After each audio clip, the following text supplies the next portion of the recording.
Salam sejahtera dan terima kasih kerana memilih channel ini.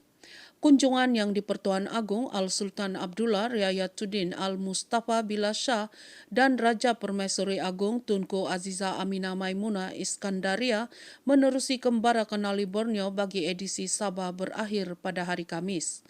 Menerusi kembara yang bermula pada 3 September lalu, ia meninggalkan banyak kenangan menarik antara baginda berdua dan rakyat jelata di Sabah.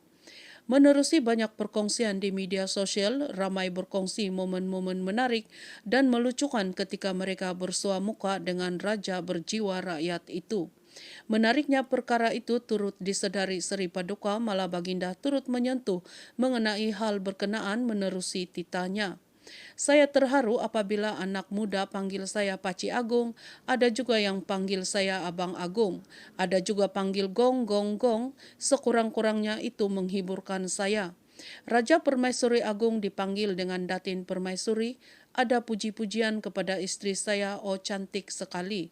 Alhamdulillah Tita Baginda. Seri Paduka bertita demikian ketika menghadiri majlis santapan malam Kerajaan Negeri Sabah sempena Kembara Kenali Borneo di Pusat Konvensyen Antarabangsa Sabah SICC pada hari Rabu.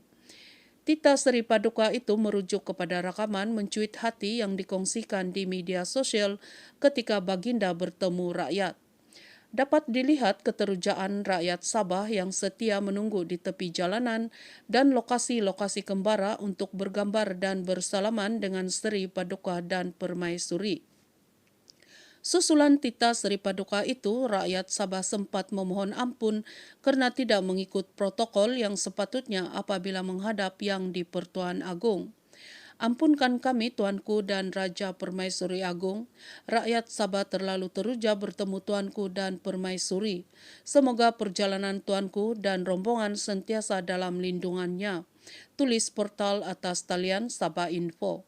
Seorang netizen juga menjelaskan mengapa rata-rata rakyat Sabah sedikit kekok dalam menggunakan bahasa istana ketika berkomunikasi dengan Yang di-Pertuan Agong.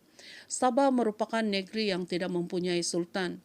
Justru kebanyakan kami tidak mempunyai pengetahuan mengenai penggunaan bahasa istana yang betul. Selepas 60 tahun pembentukan Malaysia, ini merupakan pertama kali Yang di-Pertuan Agong melakukan kembara jelajah di daerah-daerah utama di Sabah, ujarnya. Selain tumpuan ke arah Seri Paduka dan Permaisuri, ada juga dalam kalangan netizen yang tertarik dengan pengawal pengiring sepanjang kembara itu. Rata-rata berpendapat pasukan pengawal Tuanku berdua perlu lebih peka dalam tugas mereka kerana orang ramai berasak-asak untuk mendekati baginda berdua. Paling ketara apabila Seri Paduka hampir terjatuh ketika berkenan mencuba tarian tradisional suku kaum Murut iaitu tarian Magunatip. Seorang pengawal dilihat bergegas naik ke atas pentas untuk membantu Seri Paduka. Bodyguard Agung memang betul-betul tak senang duduk sepanjang perjalanan kali ini. Banyak kerja mereka, pengawal pengiring Tuanku dah macam nak tercabut jantung, kata beberapa netizen. Sekian info hari ini, terima kasih.